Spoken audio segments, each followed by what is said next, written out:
up 37% year on year. Ferdi, there is obviously a base effect to take into account here, but are we on our way to a firm footing in the vehicle environment? I don't think we have to be too optimistic yet. I think we're still in for a couple of, call it challenging months lying ahead. One of the reasons, obviously, the strike that has affected us, and the other reason, the CO2 tax that has just been implemented. Do you think that CO2 tax is going to have a widespread effect on the industry?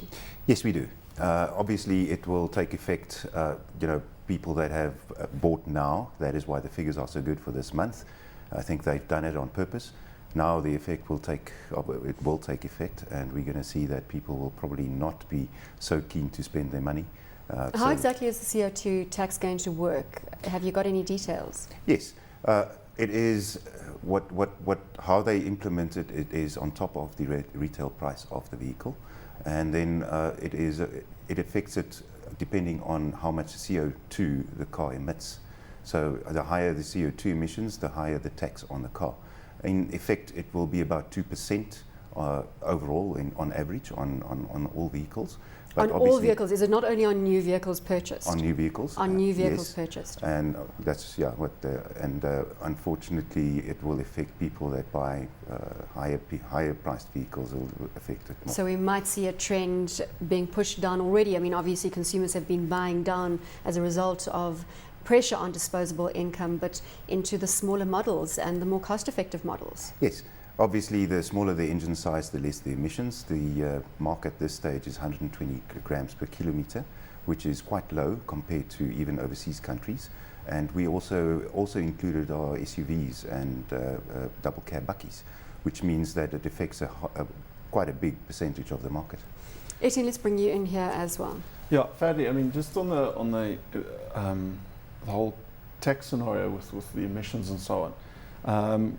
Obviously, this will have an impact on the second-hand market. I mean, have you been able to quantify that in any shape or form? Not yet. No, it's going to take about 3 months to really see what effect it will have on the market.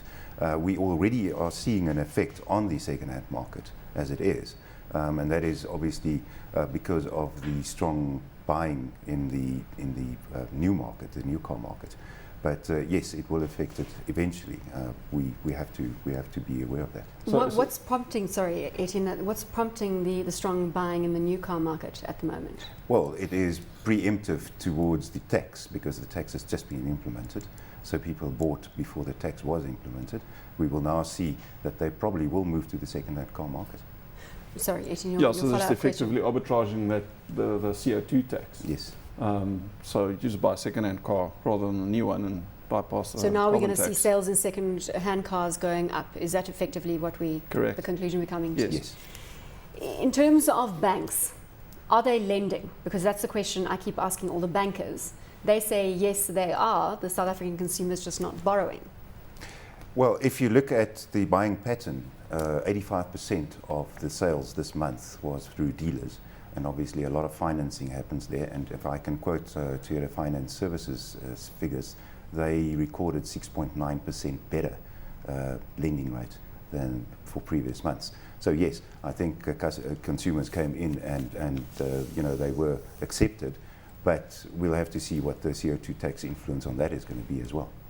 And the impact of the World Cup, fleets certainly started garnering some momentum. Is that now going to work its way completely out of the system? We suspect so, yes. We also feel that fleet for August also bought a lot of vehicles, to preempt the CO2 tax. And now obviously they've done their buying. We don't expect them to buy before the next cycle next year, and we don't expect the same numbers as we had this year because of the World Cup. Ferdi, thank you very much for that update on the vehicle environment. That's Ferdi de Vos, he's a General Manager, Corporate Public Relations at Toyota. Etienne, you were saying big volumes going through Blue Label Telecoms. Yes, interesting story there. They had a very good set of results last week, listed as basically a prepaid reseller of prepaid cellular cards. They've moved away from that and diversified their revenue stream very impressively. They now can effectively sell you mobile virus protection, and they can say you prepaid electricity, because effectively that's what the infrastructure allows them to do. So a very solid set of results last week, and maiden dividend that they declared. Very interesting though, massive volume. You're talking in excess of 2% higher, 2,000% higher than their normal volume. 2,000% higher than normal volume. Yeah, 20 times. So about 52 million shares traded today. One large trade, about 21 million shares, and the price is up 14%. So, you know, the old adage in the market, price and volume leading somewhere. Wait for the announcement. Wait for the announcement, yes. Watch this space.